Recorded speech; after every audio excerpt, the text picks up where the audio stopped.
வைபவ் சூரியவன்ஷி வந்து லிட்டரலா வந்து plate like ஏ warrior. In case வந்து ஒரு மகாபாரதா வந்து ஒரு ஐபிஎல் தீம் இதுல பார்த்தோம்னா அபிமன்யு கேரக்டர் வந்து வைபவ் சூரியவன்ஷிக்கு லிட்டரலா பெர்ஃபெக்டா சூட் ஆவாரு. என்ன காரணம்னா அவருக்கு தெரியும் குவாலிஃபை 2 மேட்ச்ல விக்கெட்ஸ் போயிடுச்சு, நம்ம இருந்து மட்டும் அடிச்சு கொடுக்கணுங்கிற ஒரு நிலைமையில அவர் டேக் ஆன் பண்ணோம். அண்ட் அகைன் எப்படி வந்து அந்த சக்கரவியூகத்துல இருந்து அபிமன்யு மாட்டி வரோ அது மாதிரி இங்க பாடி லைன் போலிங்ல ஃபுல் அண்ட் ஃபுல் அந்த சின்ன பையனை வந்து full and full bouncer still he take on. அந்த எப்படி அவர் வீல்ல இது பண்ண மாதிரி even he find the way to fight.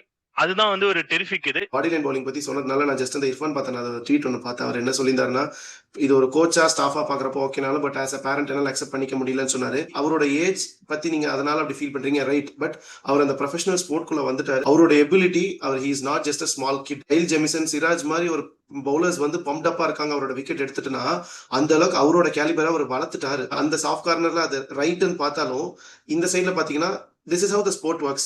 So it is not that அவர் ராங்னு இல்ல, அவர் அந்த ஆங்கிள் ரைட்டா இருந்தாலும் இந்த ஆங்கிள் தான் ஸ்போர்ட் போகும். ஆக்சுவலா ஐ திங்க் இர்ஃபான் பார்த்தாலும் இந்த டிஃபரெண்ட் டோன்ல தான் சொல்லிருப்பாருன்னு நினைக்கிறேன். இந்த சீசன்ல ஈவன் த நான் கிரிக்கெட்டிங் ஃபேன்ஸ், அதாவது அவ்வளவு விகரஸா பார்க்காதவங்க கூட இப்ப எல்லாரோட பேரண்ட்ஸும் அந்த குட்டி பையன் அவன் அடிக்கணும், he was a unique selling point. இந்த சீசன்ல 2 பேர் தான், விராட் கோலி அண்ட் வைபவ் சூரியவன்ஷி, இவங்க தான் யூனிக் செல்லிங் பாயிண்டே ஆக்சுவலா பார்த்தா.